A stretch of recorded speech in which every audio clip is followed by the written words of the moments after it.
515# to subscribe.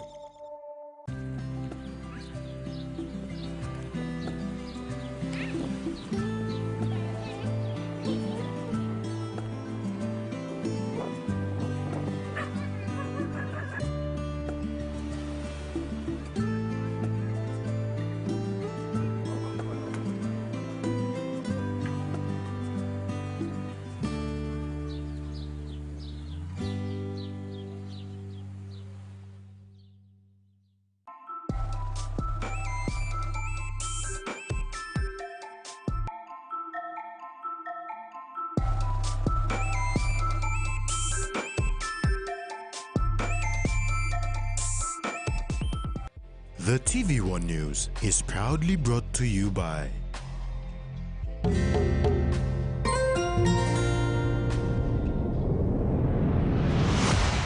BSP, our bank, our people.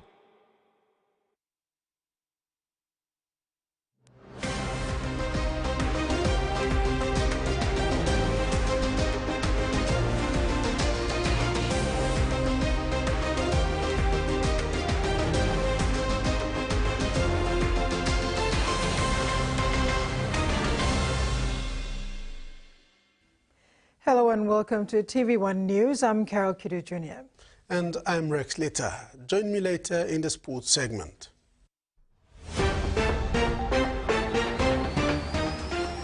In this edition, government prepares for Papa's visit.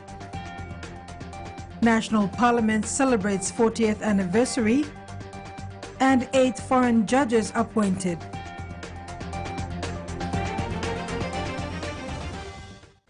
The Waigani Committal Court yesterday dismissed a case involving the former acting managing director of New Sky Pacific, Jordan Imal, of following charges of dishonestly applying to his own use a vehicle bought with funds belonging to New Sky Pacific. The case was struck out because police did not provide evidence on time. Lack of police evidence prompted the Waigani Committal Court yesterday to strike out the case of former acting managing director of New Sky Pacific, Jordan Imal, regarding allegations of dishonestly applying the use of the company's vehicle. Presiding Magistrate Albert Daniels dismissed the case following a submission made by Imal's lawyer that the 3-month period for the police investigating officer to submit the hand-up brief to the court was not complied with, and asked the court to use its powers to strike out the matter. The case stemmed from allegations that Imal misused a Toyota VX executive vehicle that was provided to him for official use. Outside of court, Imal thanked the court for making a fair and just decision by dismissing the case. He said the experience has reinforced his belief that integrity and truth ultimately prevail. It was a strategic decision that the company took, the management took. It was an administrative and operational decision within my powers as the former acting managing director, together with my executive management team. Susan Oreape, TV1 News. The 187 people who were arrested during the rampage in Maprik on Tuesday, August 6, were sentenced to 3 years imprisonment for instigating the rampage. East Sepik Provincial Police Commander Superintendent Christopher Tamari confirmed that the 187 people were sentenced to 3 years after they were found guilty. In a media conference in Port Moresby yesterday, former Maprik MP John Simon said the 187 people were sentenced during a special court hearing the day following their arrest. Simon denied speculations that these perpetrators were his relatives. He said the 187 people are from various villages in the East Sepik province who communed in Maprik town during the time of the rampage. I'm not a lawyer, but on the first day, as far as I know, it's supposed to be a Manson.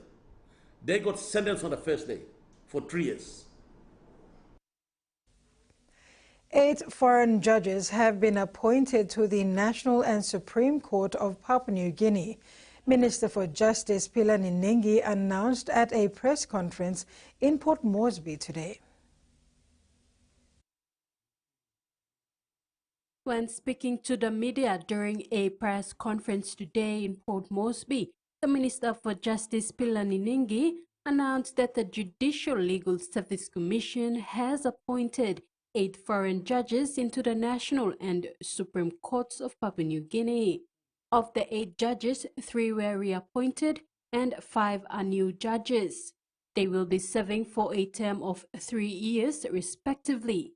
The 3 reappointed judges are Justice Berna Colina, Justice Alexandra John Logan, and Justice Ogile Betwell Ki Dingage. The other 5 judges are Justice Nicholas Copper, Larissa Endolma, Rebecca Christensen, Andrew Kostopoulos, and Anthony Lo Sudo. Ningi said the commission is satisfied with the appointments and congratulated the judges for their availability to take up this position with their headed qualification and experience to serve the people of PNG. Reappointment on behalf of the government and people of Papua New Guinea, and that the performance is outstanding. He said the 3-year term of appointment for these foreign judges is in accordance with Section 2 of the Organic Law on the terms and conditions of employment of judges, which stimulates that a foreign judge is appointed for a term not exceedingly 3 years. Because Australia is close and they have wealth of lawyers and judges, so we recruit. But otherwise, we will go to, especially the Commonwealth jurisdictions. They have similar laws practiced, and we will engage them, appoint them. Ningi said the judiciary budget estimates for 2050 are expected to budget for 60 judges in alignment with the recent National Court Number of Judges Amended Act 2023. Considering the coming into operation of a 3-tier court, the judiciary needs to appoint sufficiently qualified and experienced lawyers and judges to serve the PNG courts. Ningi said these appointments will now assist the judiciary in making judges available to preside over matters that need the judiciary's presence. Meanwhile, the total number of judges now stands at 44 judges. Tracy Pa, TV1 News.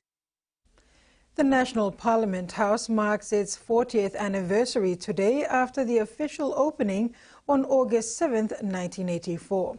Speaker of Parliament Job Pomat and other government leaders and diplomatic corps gathered at the National Parliament precinct to mark the day. Built by the Australian government at the cost of 22.4 million Australian dollars as a gift to the people of Papua New Guinea, the National Parliament House has withstood the test of times and continues to serve the people of PNG for the past 4 decades. Speaker Job Pomat, when addressing the gathering, called on all members of Parliament to unite and embrace the work of Parliament and serve their people diligently. Since me come up speaker on money login this institution here, and two time people of Papua New Guinea like I'm cooking houseman law. Na misa na front na stopping. So this occasion talk me like talking that people of Papua New Guinea media you will savia put him out and will harem. Ego. So was one place he grab na go fight another place I cook him houseman law. This place is going finish. Huh? Me no harem. Place here we finish. Houseman go down. Na suppose you may Papua New Guinea, you may like bell heaven, you may come, you may cook him houseman, you may. You go down. You letting Papua New Guinea stop it. Papua New Guinea finish. Pomat also thanked the people of Australia for gifting the people of PNG the National Parliament House, which remains an iconic structure in the country. I mean like talk to you leader. You mean not put him head come on them like the all right, just la pipe lo Mary blow you me and Lucy me stop us then. I wish straight him house no 1%. Come on them. Ogala. Put him head on them. You me come on them and you straight him place lo this la Mary be and come na go inside na mi hamamas. Na Mary balagi you na may come na go sit down no one house floor any good blah. The event also coincides with the awarding of long-serving staff of Parliament. A total of 8 staff were awarded. When I first started here, it was a meeting day on the 12th of August, 1985.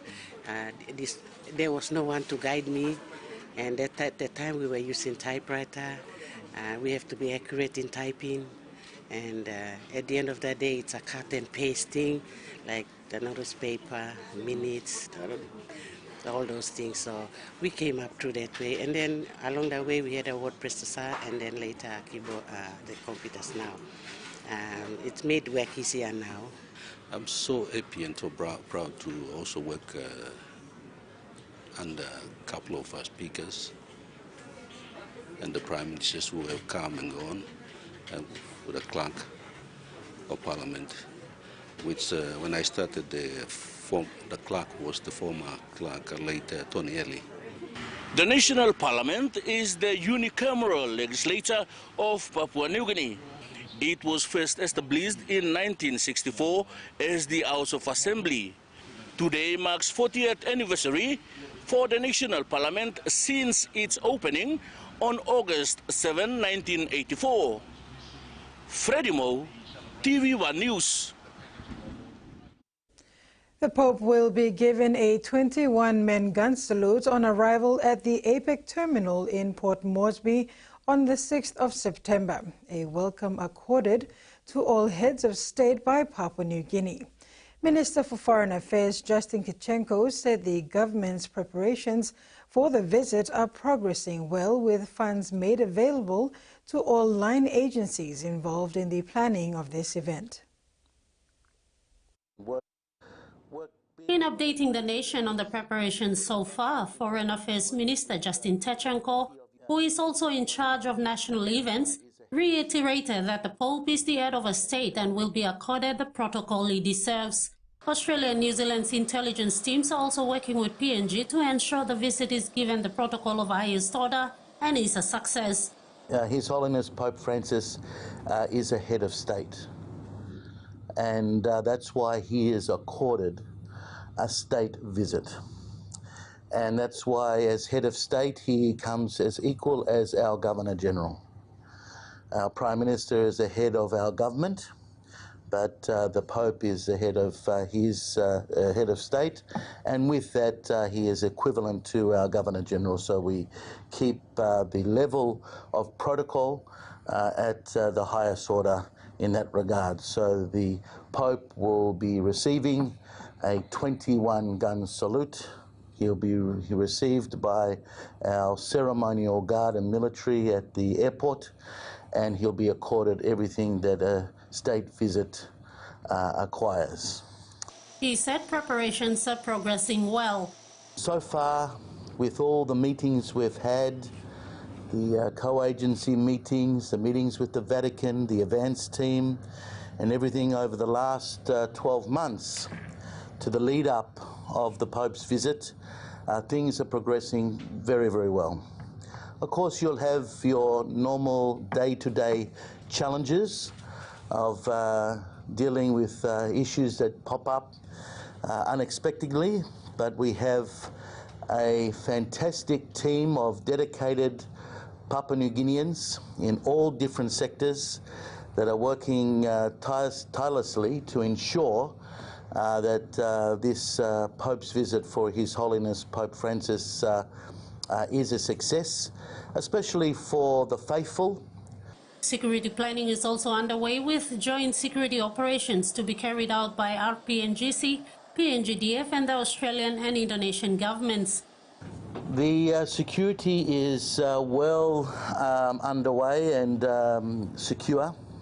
The PNG Defence Force with our police, and also we're working with the Australian government and the Indonesian government, because when the Pope is in Vonimo, we'll be expecting a couple of thousand Catholic loyalists from Indonesia, West Papua, Jayapura, coming across to also participate in the Mass with the Pope from West Papua and Indonesia. So With that, we have to make sure that the Indonesian side of security is secure, and the Secretary with our defence and police have been working closely with the Indonesian Embassy as well as their all their officers to ensure that all security details are complete and secure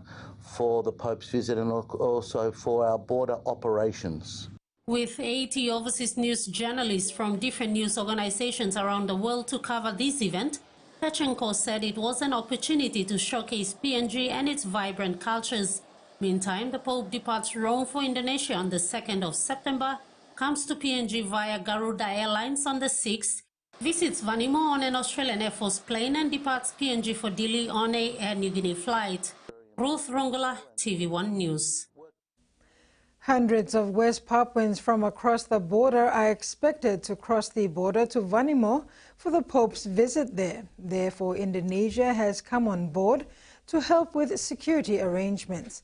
Government officials are working together to ensure border crossing is done smoothly with all paperwork in order for the faithful from West Papua. This will be the largest group to have ever crossed the border to PNG. Border operations. Once again, I say this is unprecedented because you're going to have thousands of people travelling the border, not like before, at a particular time, to attend the Mass and to witness the Pope. And so on the Indonesian side, with Papua New Guinea side, our borders with the immigration as well, which we've been liaising with, must be on full alert. They must be ensure that all people are checked and going through the proper process when travelling over our borders. You're watching TV1 News. Stay tuned for more after the break.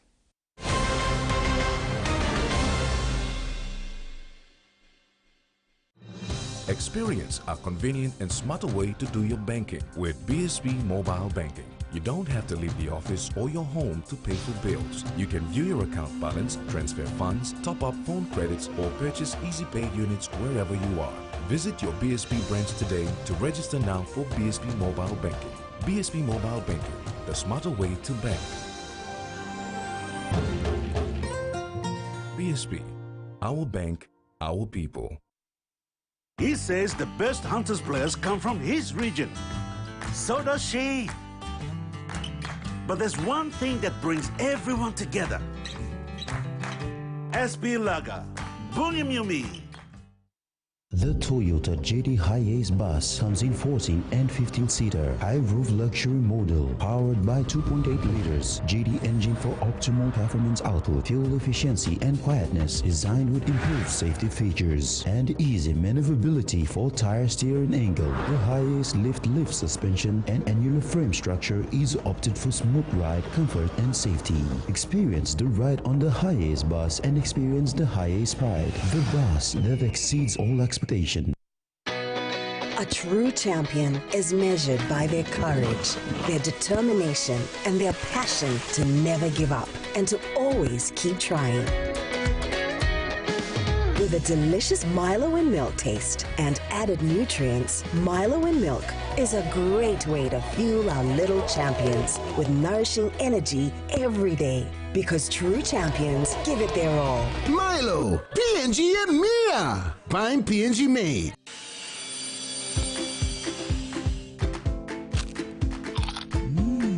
Right across the nation, we eat snacks crackers.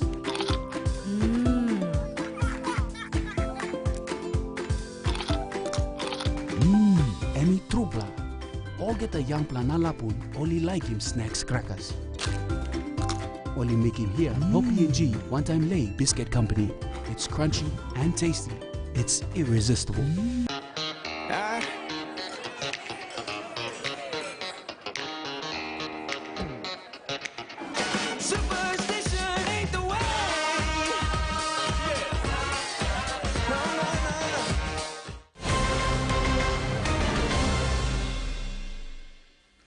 Welcome back. The National Department of Health is closely collaborating with the World Health Organization and other partners to enhance surveillance and response capabilities, secure medical supplies and resources for testing for monkeypox. This includes vaccines should they become available. The NDOH, in a media release issued yesterday, stated that there is no confirmed outbreak of mpox in Papua New Guinea. The NDOH issued this statement in an effort to address misinformation which can cause unnecessary panic and hinder public health efforts. Health officials also recognize the public's concern and have issued protective measures, including maintaining personal hygiene and staying informed with accurate information. The Port Moresby Nature Park has taken a step towards enhancing visitor experience with the official launch of a new cafe in partnership with Oilmin. This collaboration marks a development in the park's efforts to provide quality amenities while supporting its conservation and educational initiatives. Oilmin Holdings Limited, a leading catering and camp service provider in Papua New Guinea's resource sector, has refurbished the park's cafeteria and commercial kitchens set to bring high standards of food service to the public. The cafe, now operational, offers a variety of meals, snacks and beverages, making visits to the nature park more enjoyable for families, students and other guests. John Paul Houston, who recently took over as CEO of the nature park, expressed his excitement about the partnership. We were waiting for this opportunity to have a quality catering vendor who can help to just make that special day out at the park even more special and provide something for people to eat that is of a quality that fits with the quality of the nature park's offer. So Oilmin came in and have been an incredible partner so far. We're very excited for the future of working with you. Waiting for this opportunity to have a quality catering vendor who can help to just make that special day out at the park even more special and provide something for people to eat that is of a quality that fits with the quality of the nature park's offer. So Oilmin came in and have been an incredible partner so far. We're very excited for the future of working with you. The cafe's opening also brings financial benefits to the park, which operates as a charity.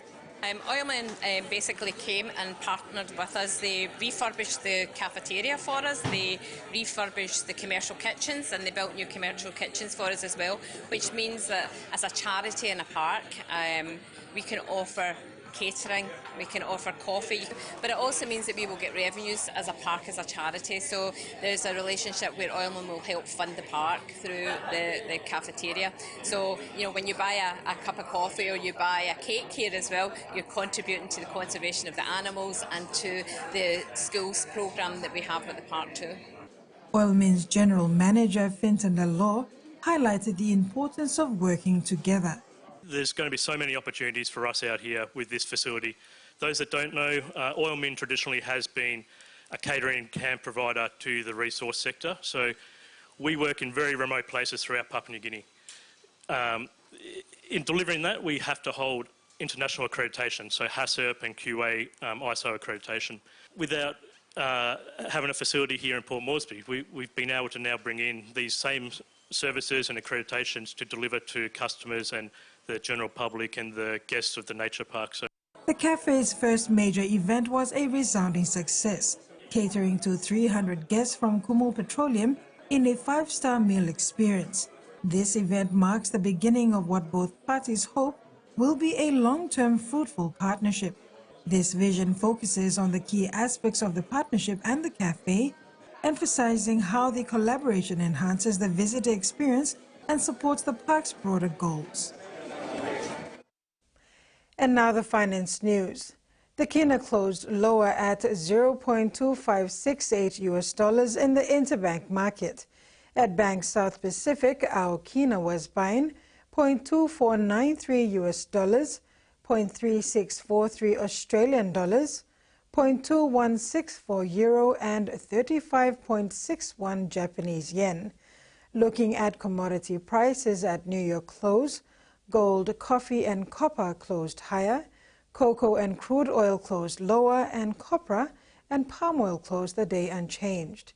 And on the stock market, the Dow Jones closed lower, ASX closed lower, and all ordinaries closed lower as well.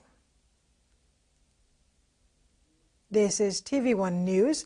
When we come back, we'll have news making headlines overseas. Stay tuned.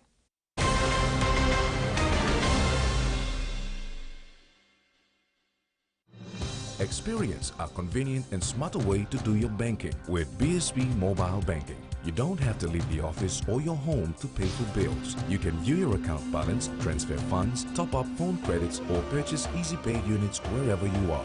Visit your BSB branch today to register now for BSB Mobile Banking. BSB Mobile Banking, the smarter way to bank.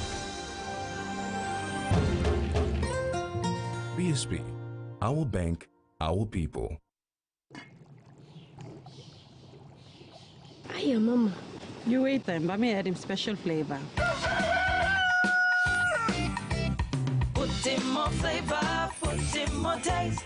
Magical karaoke rock the big smile on face. Time for Kim chicken, a great kumutu. Sip, sip, the moo, yes, magic on you. Magic, the taste PNG loves.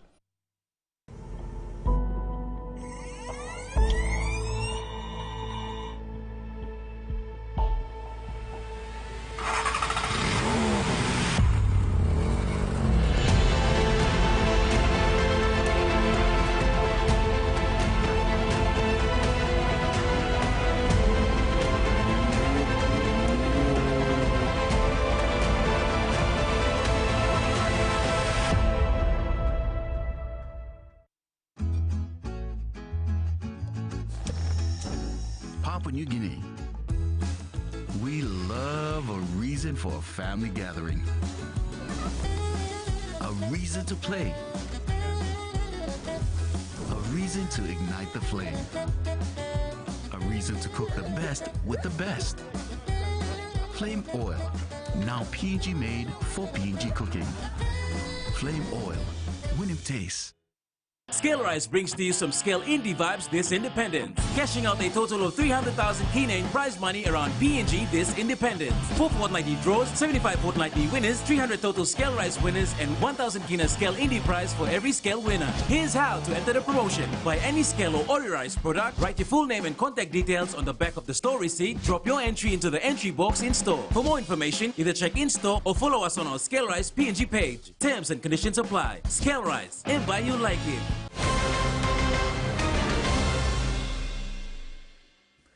Welcome back.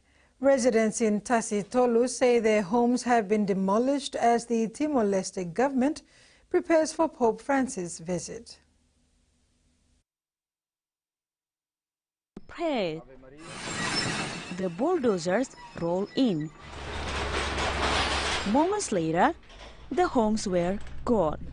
I'm very sad. They give us such short notice and now they've come in and destroyed our homes. Our children are still at school in this area. We've asked them to create a place for us, but we have nowhere to go. Next month, Pope Francis will conduct Mass in this area. As many as 700,000 Timorese citizens are expected to attend, and authorities say hundreds of these homes sitting on state land are in the way. They must leave this area. It is part of a protected area. They have to go back to their home villages. The evictions are just one phase of frantic preparation in the capital Dili ahead of the Pope's arrival. New roads are being built. The city is in cleanup mode. And in a country where 95% identify as a Catholic, excitement is building. I'm so happy, so happy. I'm counting down the days. People have been longing for the visit of the Pope, to come to visit his flock, a shepherd to his flock. But on top of the evictions, there are questions over the budget. The government spending $18 million on the Pope's 3 days visit. It's utter behind me. is being proposed, built for the event. In a country facing several development challenges, not everyone thinks it's money well spent. We prefer asking that let's put more money for the health issues because there is a lot of demand from the poor people. A big sacrifice for a big event.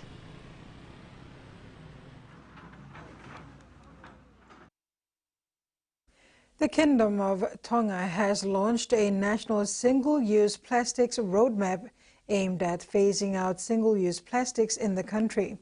This strategic roadmap will provide a clear pathway for targeted actions to achieve a cleaner environment and improve waste recycling strategies.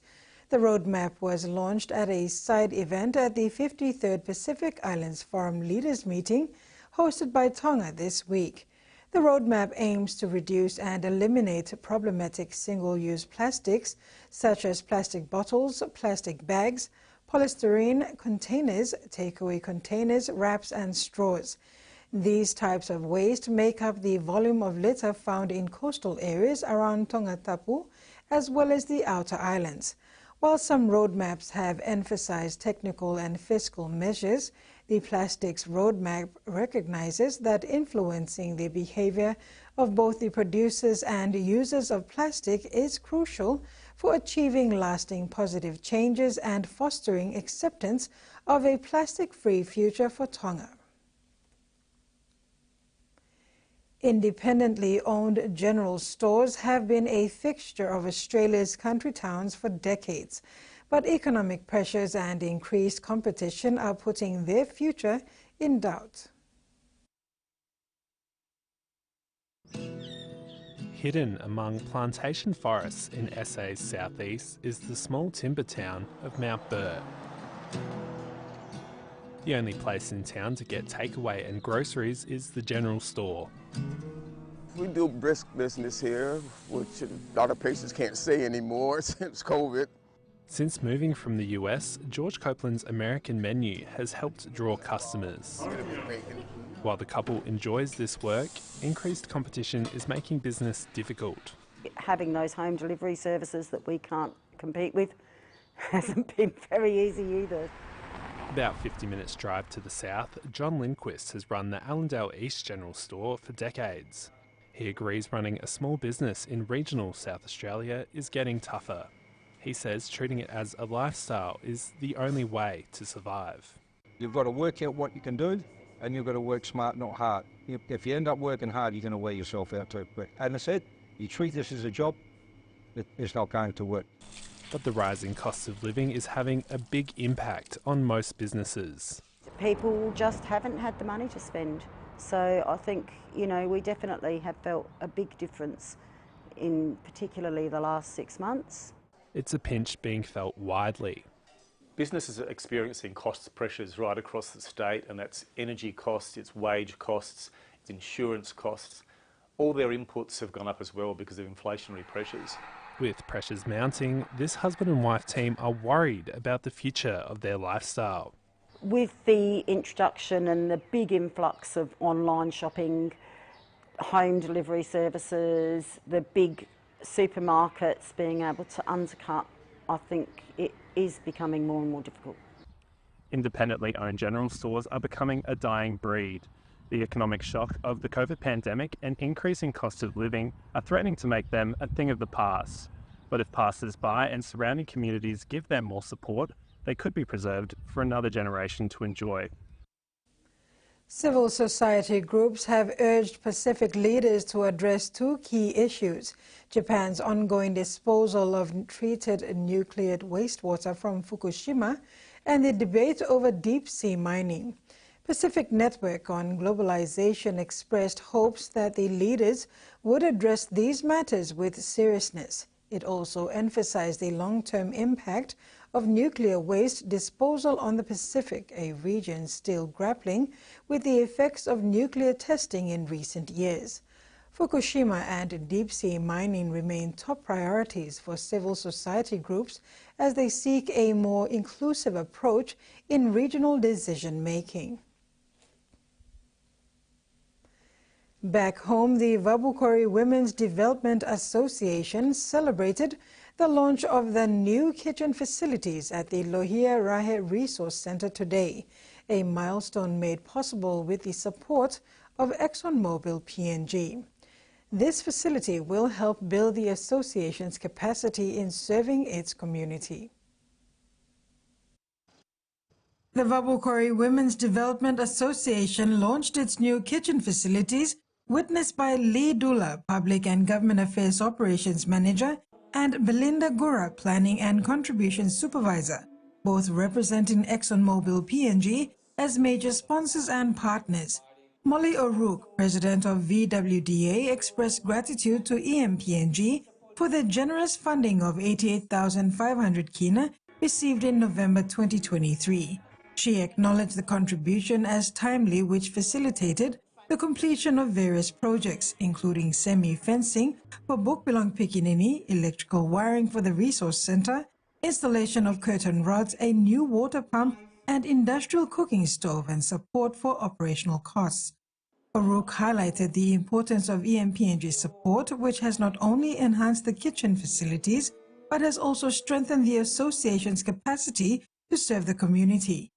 And also your financial support towards our operational costs in maintaining our wages and salaries for our security guards, our cleaners, and the admin staff that look after this building. Your commitment to our mission and your dedication to giving to those in need have greatly inspired us. We are so thankful for your collaboration and support, and the support that your organization has provided for VWDA.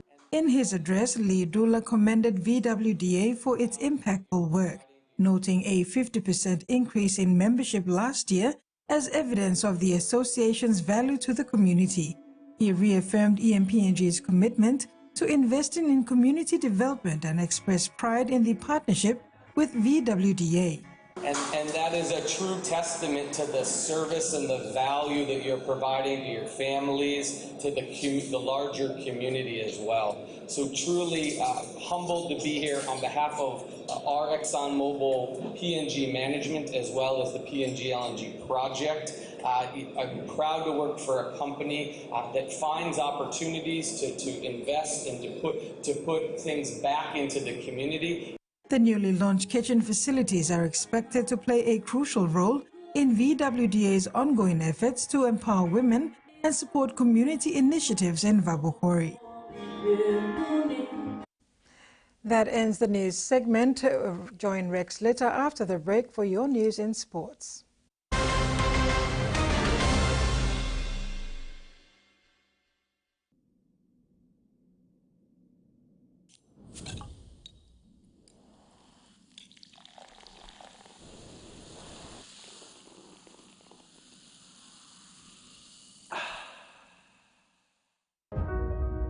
Hardware House is more than just a store. It is where quality meets affordability, where culture is proudly celebrated. Spanning 9 provinces, we pride ourselves in offering top-notch customer support and services. We're more than just a store. We're more than a brand. We are Hardware House.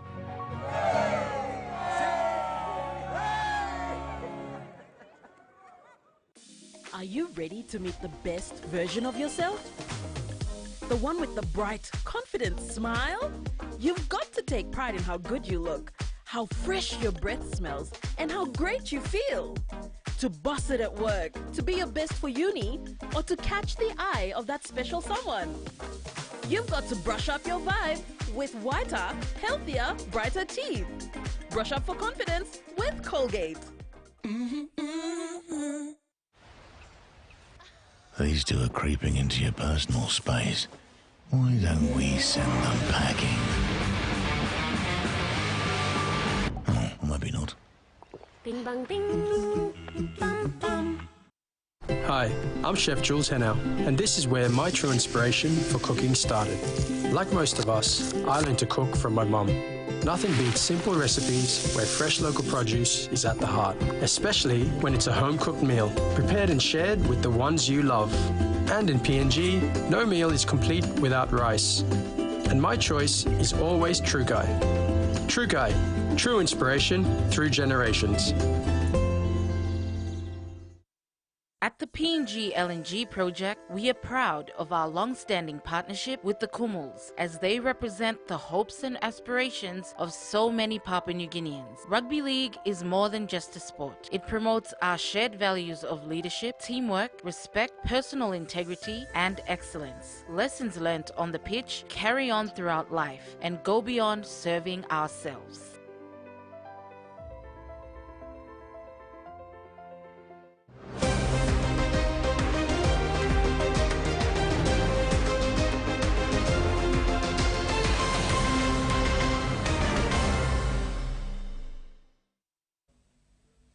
Welcome back.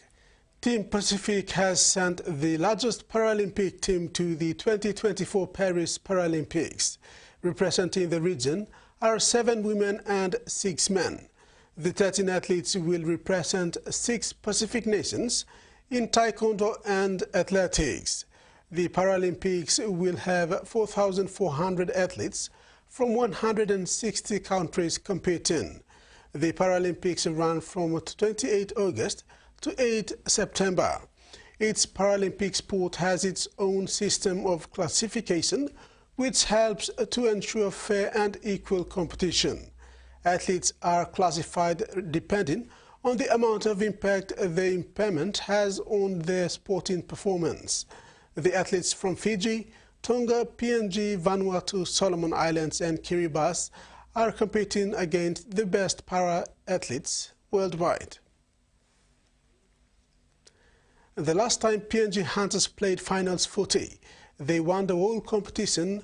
Coach Paul Aiton should be applauded for these efforts with the Hunters this year. He's taken them from 10th to 5th, and the proof of his work is in the padding. They are fit, they are disciplined, and they remain as physical and unpredictable as ever. Fullback Sani Wabo brings a real X-factor to the side, filling the boots of Moria admirably, while Judah Rimbu has been one of the leading hookers of the competition all year. Captain Ila Alu remains reliable and consistent, while Bekroa Benji Court can be destructive with ball in hand. The home ground is seen as fortress. No one will envy winner Manly Seagulls, who have to travel there this week. It's a massive boost for PNG to kick off their finals campaign on home turf. But they know they can't rely on that advantage and will have to be at their best to overcome a wounded Seagulls outfit. It's a do-or-die time for the Hunters and other teams below them. It's been a long time since 2017, and they'll be hungry for another premiership. The last time they met this year was back in round 1, with PNG convincingly beat Seagulls 36 points to 22. However, that may account for nothing, as both teams now find themselves in sudden death playoff situation, with only winner advancing to the next elimination round. For winner Manly Seagulls, there is no tougher away trip in the Host Plus Cup competition than going to Port Moresby to take on the Hunters. But that is the challenge that lies ahead of them, and it is one that they must embrace. The Seagulls ended the regular season on a slight sour note, suffering a 32-28 loss to Brisbane Tigers in round 23. But in a way, the trip to Port Moresby could be exactly what the Seagulls need to kickstart their form and make an impact this final series. At their best, winner Manly Seagulls are one of the strongest teams in the competition. They have battled this year with inconsistency and with injury, but adversity can make strong teams, and the Seagulls know they have to keep rising to every challenge. They did so at the back end of the regular season, winning 2 crucial games to stay in the finals fight. Now, in a do-or-die situation moving forward, they have to maintain that mental grit and bring their form from the training paddock to the playing field.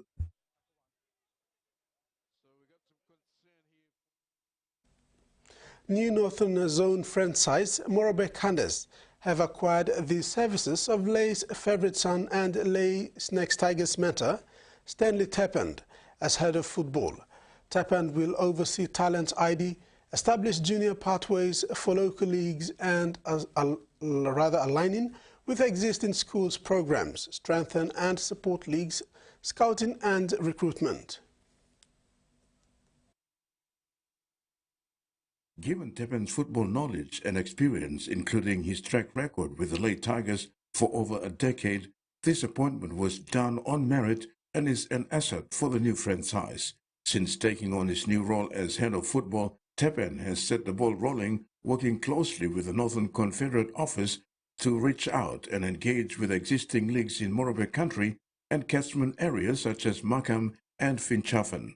Tappend will be accompanying Northern Confederate Director Robin Iveke to Karantu this weekend for the Northern Confederate trials, with an opportunity to scout for young talents, both boys and girls, as part of their ongoing talent identification process.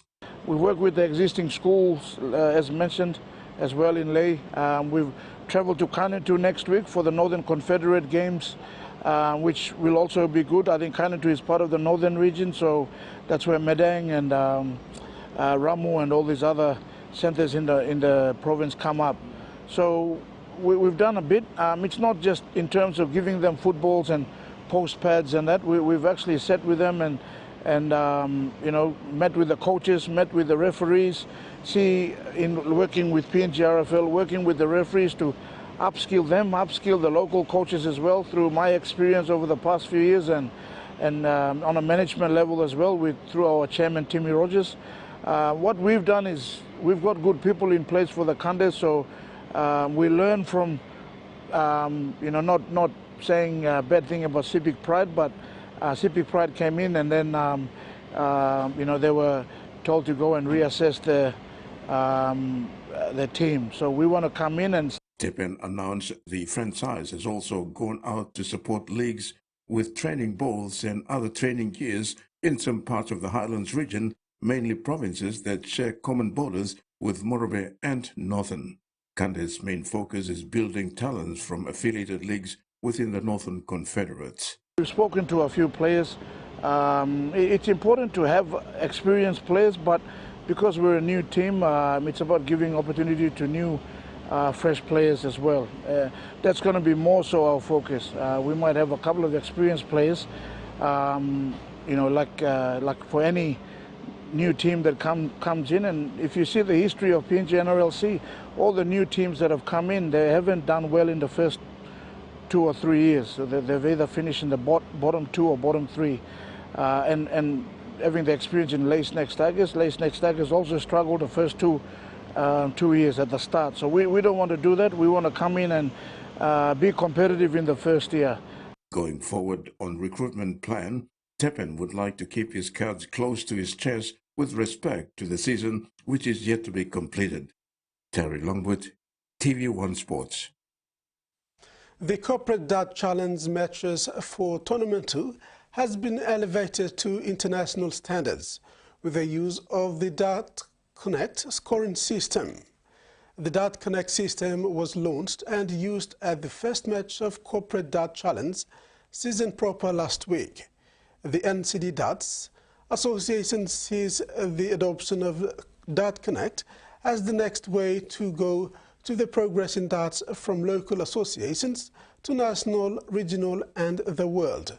The simplified scoring process is proving to be the match experience of players and scoring officials at the NCDDA Corporate Dart Challenge. Teams can now enjoy more in-depth coverage of the Corporate Dart Challenge Tournament 2. The Rugby Championship resumes a round 3 of 6 rounds this weekend with interesting fixtures on the card. It's a 4-way battle among top rugby teams: New Zealand, Australia, Argentina and South Africa. First of the 2 matches will see world champions South Africa meet the inconsistent New Zealand outfit, who lost the opening round of match to Argentina 30-38, but won their second match. Second match of the weekend brings yet again another great show between Australia and Argentina. Both teams have a mixed start to the tournament and will be up for this one. Argentina made a statement win early in round one before getting a reality check in the return match by New Zealand All Blacks in round two. The Australian side, on the other hand, had a poor start to the season at home soil. They lost both of their matches and craved to win more than any team in the championship. This is a must-win match for the Wallabies. Match of the round is South Africa Springboks and New Zealand All Blacks. It's a show of the world champions. The Springboks will run out with 2 strong wins under their belt and hope to make it 3 in a row. And they have the side that can do that. It's a different story to the hot and cold All Blacks, who are 1 out of 2 so far. Both matches are scheduled on Sunday. Watch all your Rugby Championship actions on TVWAN Sports. And that wraps up the sports segment. Carol. Thank you, Rex. And now we'll have the weather forecast for the main centers for the next 24 hours.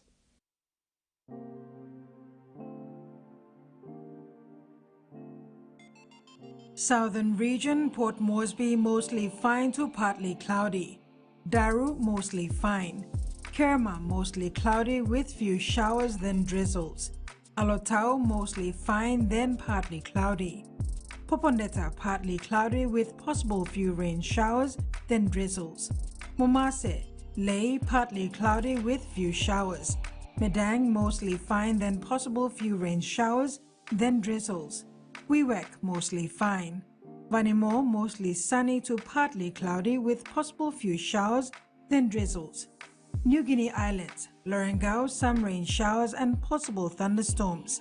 Kavieng, cloudy with rain showers and possible thunderstorms. Kokopo and Rabaul, partly cloudy with brief showers and possible thunderstorms. Kimbe, partly cloudy with possible brief showers. Buka, becoming cloudy with few rain showers and possible thunderstorms. Highlands, Mount Hagen, becoming cloudy with some rain showers and possible thunderstorms. Boroka Barnes and Kundiawa, partly cloudy with few rain showers. Mendi, Tari and Wabek, cloudy with few rain showers. Ocean forecast for PNG areas for the next 24 hours. Coral Sea sees moderate with southeast winds of 15 to 20 knots. Solomon Sea sees moderate with southeast winds of 15 to 20 knots, gusting to 25 at times. Bismarck Sea sees moderate to rough with southeast winds of 15 to 20 knots, gusting 25 to 30 knots at times. Pacific Ocean sees slight to moderate with east to southeast winds of 10 to 15 knots.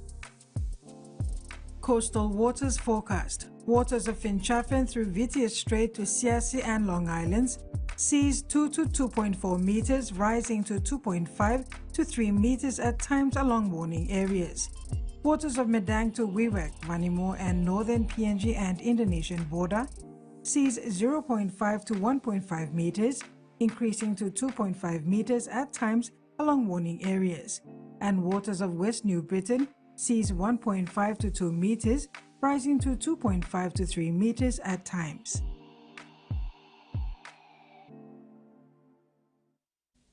And that ends the news tonight. Thanks for your company. Good night.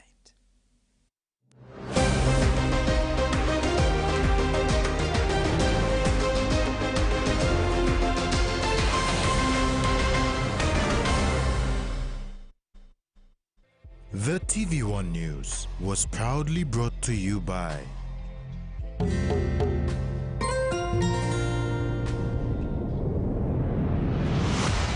BSP, our bank, our people.